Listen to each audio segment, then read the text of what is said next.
the luminaries. The sun and the light arrive at the gates of heaven, which are on the east, and on the west of it at the western gates of heaven.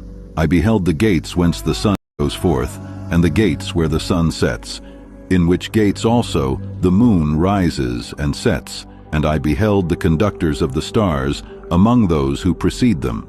6 gates were at the rising, and 6 at the setting of the sun. All these respectively, one after another, are on a level, and numerous windows are on the right and on the left sides of those gates. First proceeds forth that great luminary, which is called the sun, the orb of which is as the orb of heaven, the whole of it being replete with splendid and flaming fire. Its chariot, where it ascends, the wind blows.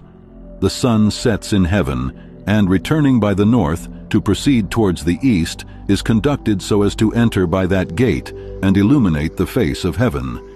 In the same manner it goes forth in the first month by a great gate. It goes forth through the fourth of those 6 gates, which are at the rising of the sun. When the sun rises in heaven, it goes forth through this 4th gate 30 days, and by the 4th gate in the west of heaven on a level with it descends.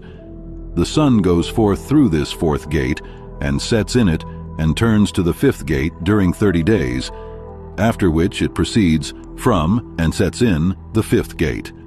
The sun now returns to the east, entering into the 6th gate, and rising and setting in the 6th gate 31 days, on account of its signs. Summer solstice. At that period the day is longer than the night, being twice as long as the night, and becomes 12 parts. And the sun returns towards the east, entering into the 6th gate, where it rises and sets for 30 days. Then the sun goes from the west, from that 6th gate, and proceeds eastwards, rising in the 5th gate for 30 days, and setting again westwards in the 5th gate of the west. Then the sun goes from the 5th gate, as it sets in the 5th gate of the west, and rises in the 4th gate for 31 days, on account of its signs, setting in the west.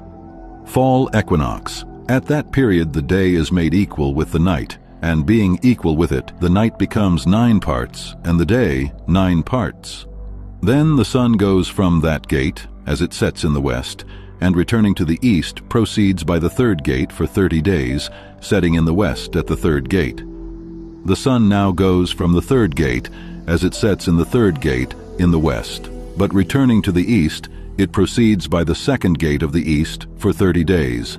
In like manner also it sets in the 2nd gate in the west of heaven. Then the sun goes at that time from the 2nd gate, as it sets in the 2nd gate in the west, but returns to the east, proceeding by the 1st gate for 31 days, and sets in the west in the 1st gate. Winter solstice. At that period the night is lengthened as much again as the day. It is 12 parts precisely, while the day is 6 parts. The sun has thus completed its beginnings, and a second time goes round from these beginnings. Into that gate it enters for 30 days, and sets in the west, in the opposite part of heaven. Then the sun returns, and enters into the 2nd gate of the east. It returns by these beginnings 30 days, rising and setting.